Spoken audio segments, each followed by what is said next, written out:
And the style of architecture is actually Beaux Art. Beaux Art is the French word for fine art. With the Spanish influence, it's often referred to as a Spanish Revival Beaux Art. Also, that clock tower was actually the tallest structure in the city when it opened in 1921. And we see those 3 windows above the clock. That was actually an observatory. And if you wanted to visit that observatory back in those days, it cost all of 5 cents. And then when he came down, they would actually give you a stick of Wrigley Juicy Fruit gum. So not a bad deal for 1921. This was also the first air-conditioned office building in the city back in those days. And that was a big deal because your cars weren't air-conditioned. Of course, your houses weren't air-conditioned. You have to be working in the Wrigley building at least for 5 days out of the week. You're being nice, cool, air-conditioned comfort. There are over 250,000 terracotta tiles in the building, and terracotta is the Italian word for baked earth. Now, right in front of us, we have the Trump Tower, the second tallest building in the city of Chicago. This building stands at 1,389 feet. It was designed by an architect by the name of Adrian Smith, and Mr. Smith is actually responsible for some of those other super tall buildings going up around the world. And in order to measure these tall buildings nowadays, well, they will actually measure from the lowest point where a pedestrian can enter it. And for this building, it's actually right here along the river. And then they will include the spire at the top of the building, because the spire is considered an integral part of the building, whereas a antenna or a flagpole is no longer included, because it can be removed at any time. So we have retail, we have a garage, we have a hotel, and then the rest of the building are condominiums. Up on the very top floor, there is a unit up there with a 360-degree view of the city. And when that was put on the market back in 2009, they were asking $35 million for it. It was actually the most expensive condominium listing in Chicago's history. Hope you got that one. And then when they finally sold it in 2014, they only got $17 million for it. Now, this very tall black building you're looking at, this is the AMA building designed by Ludwig Mies van der Rohe. And Mr. van der Rohe is often considered the father of the American modern style of architecture. And their motto is less is more. So instead of having a stone or brick facade, it's stripped away and just left with the glass and steel that you see. Unfortunately, Mr. van der Rohe did not live to see this building completed. He passed away in 1969. The building was finally completed in 1971. And then the 2 buildings that look like the corn cobs, this is Marina City, designed by Bertram Goldberg. Now, Mr. Goldberg had the philosophy that since there are no right angles in Mother Nature, why should our buildings have right angles? So everything he designed was either round, as you can see, or in the shape of an S. Now, Marina City was originally envisioned as a city within a city. So we had a place to live, a place to park your car. Of course, if you had a boat, all the better for you, a place to put your boat. There used to be a bowling alley over here. There was a one-screen movie theater. There were also shops and stores. Unfortunately, that one-screen movie theater is now the House of Blues nightclub. Since these buildings are round, all the apartments are in the shape of a pie, or a pie piece as it were. 16 units per floor. When you open up your front door, you're at the narrowest part of your unit.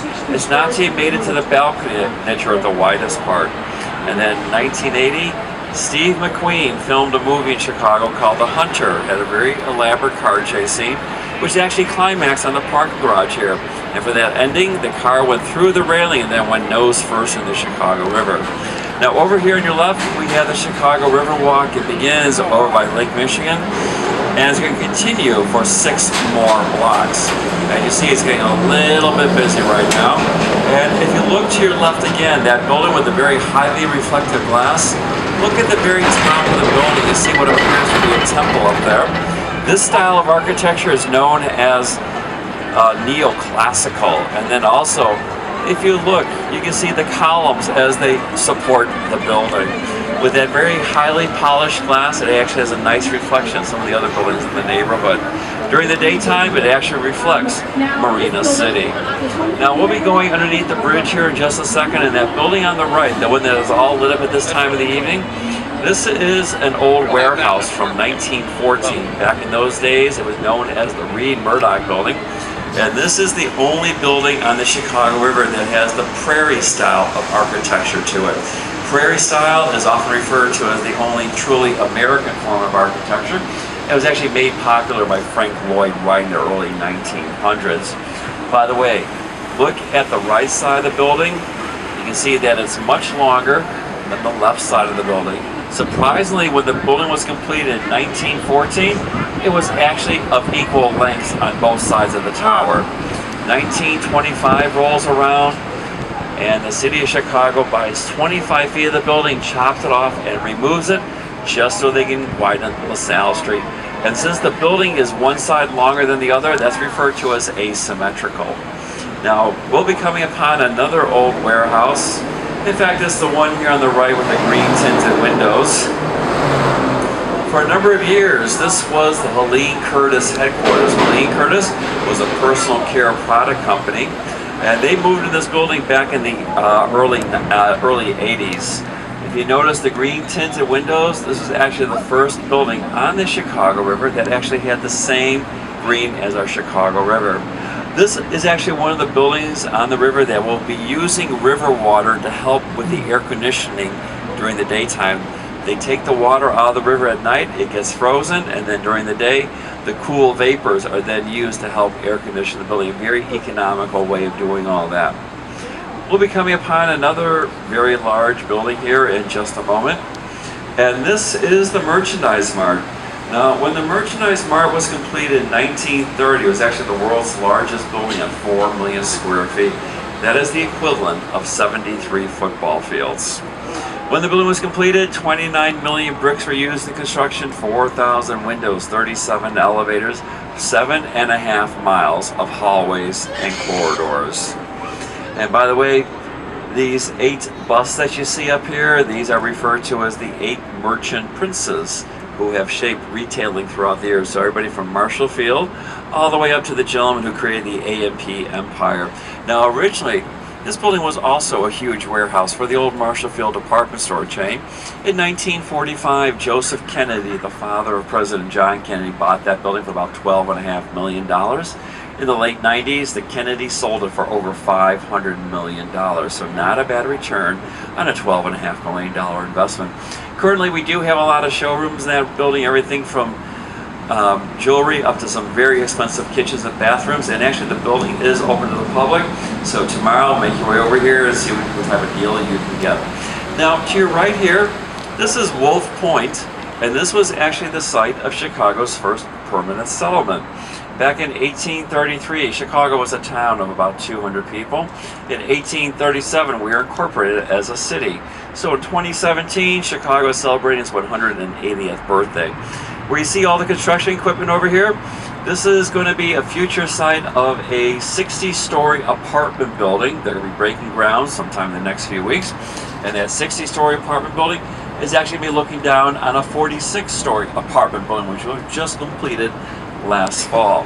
Now, if everything goes according to plan, in 3 years, there's actually going to be a 90-story office building going up. And surprisingly, there will be enough room in this land for all that to happen. If you look to your south, to the left, you can see the South Branch Chicago River. We'll be going down that way in just a few minutes.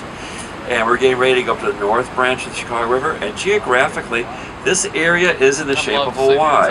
And that is the City of Chicago logo. If you go over to the Chicago Theater, look in the marquee, you can see the Y very prominently displayed there. If you're on Michigan Avenue, State Street, Millennium Park, Grant Park, you'll be seeing the Y in a number of places. In fact, if you look over to the railing, you can see that Y again. Architects are getting very, very comfortable with including our logo for a lot of their projects. And that red and brown building we have right there in front of us, this is Fulton House. This is actually the oldest building on the Chicago River. It dates back to 1898. And originally, this was a cold storage facility. What with the stockyards being about 4 miles to the south, they would bring all that meat up here via barge. It would get put in that building where it would get frozen. And then with the trains that used to visit Chicago, they'd pick that meat up and then send it out around the country. Back in 1971, the building was no longer being used for cold storage, so they turned off the refrigeration units in that building. And with the walls being over 4 feet thick, it actually took 4 months for that building to thaw out. That's how incredibly cold it was inside. And then in 1981, when they get ready to convert the building into apartments, that's when they discovered what was used for insulation back in those days. And it was actually a mixture of horsehair and cork. So they were literally taking out tons of that material when they're getting ready for the conversion into apartments. By the way, the architect responsible for this project, his name was Harry Weiss. And on your right, We have what's referred to as a single leaf bascule bridge. It's actually the second oldest drawbridge in the city of Chicago. It dates back to 1906, and it is owned and operated by the Union Pacific Railroad, and it is lowered one day a year when it gets inspected, and then as soon as it passes its inspection, it's put back into what's referred to as the locked position. So we're going to be making our way down the south branch of the Chicago River. Actually, if you look across the river right now, that green building, check out the reflection of some of the other buildings in the neighborhood. You can now see the reflection of Merchandise Mart, and actually you can see that blue reflection is actually this building right here. Now, a lot of the buildings we have here on your right, these are all constructed on the air rights of the railroads. The railroads are still very active over here, and that air right is that 30 feet or so above the railroad track that the railroads will either sell or lease. It's actually a good source of revenue for them. If you look to your left, check out Marina City. You can see the back end of the Trump Tower right now. And one building I would like to point out to you is this one right here in front of us on your right. Now notice it has that gray base. That gray base is actually 30 feet wide. The rest of the building is cantilevered 42 feet off of that. And that first completed floor, the lowest completed floor, is actually 100 feet above the street level over here. Now, with the building in this shape, what stops it from swaying in those very strong winds that Chicago is notorious for? Surprisingly, there are 12 water tanks at the top of the building. They hold over 200,000 gallons of water. Are you familiar with this building? Did you design it? Did you work in that building? And have you seen the water tank shed? How cool are they? I got to talk to you later.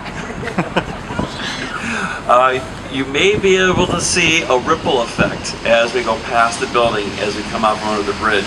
This is a good example of the architect being very, very aware of the environment that he's working with. We don't have waves on the Chicago River, but we do have a little bit of a ripple effect to it. And he was actually able to create that effect with the window trim here. The window trim is at different angles.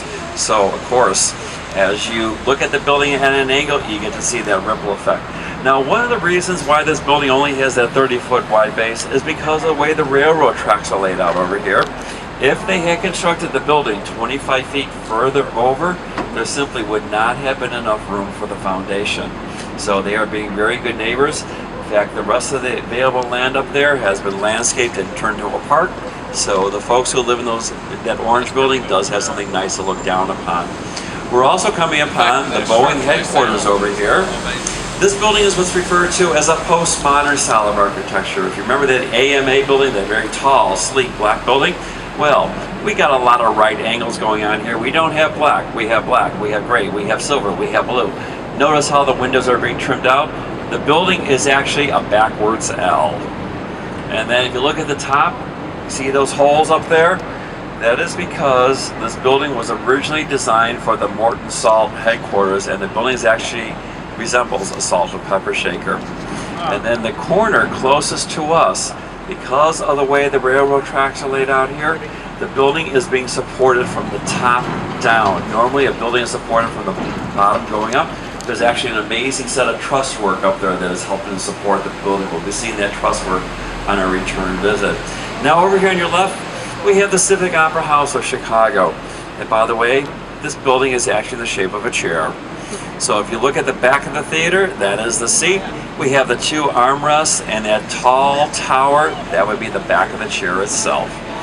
This style of architecture is referred to as Art Deco. Art Deco was very popular in the early 20s till the late 20s. And unfortunately, with the start of the Depression followed by World War II, all construction in the city came to a halt. And then when construction began again in the late 50s, early 60s, the architects were getting away from the old style of architecture. We're getting to something new, something modern. And a good example of that would be the two buildings on your right. This is Gateway 1 and Gateway 2. Both these buildings date from the mid to late 60s. This is your basic black box style of architecture. We have a black steel facade with those dark green windows, a lot of sharp right corners to it. There is no decoration on this building whatsoever. So again, we got away from the old school. We're getting into the new school, as it were. And earlier I'd mentioned we have the railroad tracks in this part of the city. Well, over here to your right, that is actually railroad tracks over there. And if you look at all those columns, it actually lines up with the columns in the building. So that's where the buildings are getting the support. The support goes right down, you know, on either side of the railroad tracks, all the way down to the appropriate depth. Usually we have 1 or 2 trains over here. It looks like there's nothing going on. Actually, most of the trains are gone for the evening. What with the weekend, very few trains. And then, of course, on Monday, with everybody coming to work, we'll get a lot more activity. And this very basic white box of a building over here on your right, this is now getting to the international style of architecture. With the international style, we don't have that steel facade. We actually have precast concrete. Again, we have the very dark windows. With the international style of architecture, it can be very much at home no matter where you put it anywhere around the world. We also have one last style of architecture coming up, and it's the building on your right with the very dark green windows, and you start to see the X bracing on the outside of the building. This is referred to as exoskeleton. The bracing on the outside adds a great deal of strength and support to the building. There are very few columns on the inside. And the reason we have this building over here with the X bracing on the outside is because at one time this was a stock exchange, and the traders wanted to have those wide open floors, no posts or pillars. Unfortunately, the stock exchange moved out after a few years. Now we have the fitness formula and the corner bakery. Have you folks been noticing the last couple of years, wherever there's a gym, there now seems to be a corner bakery very, very close by? Is that a coincidence or conspiracy?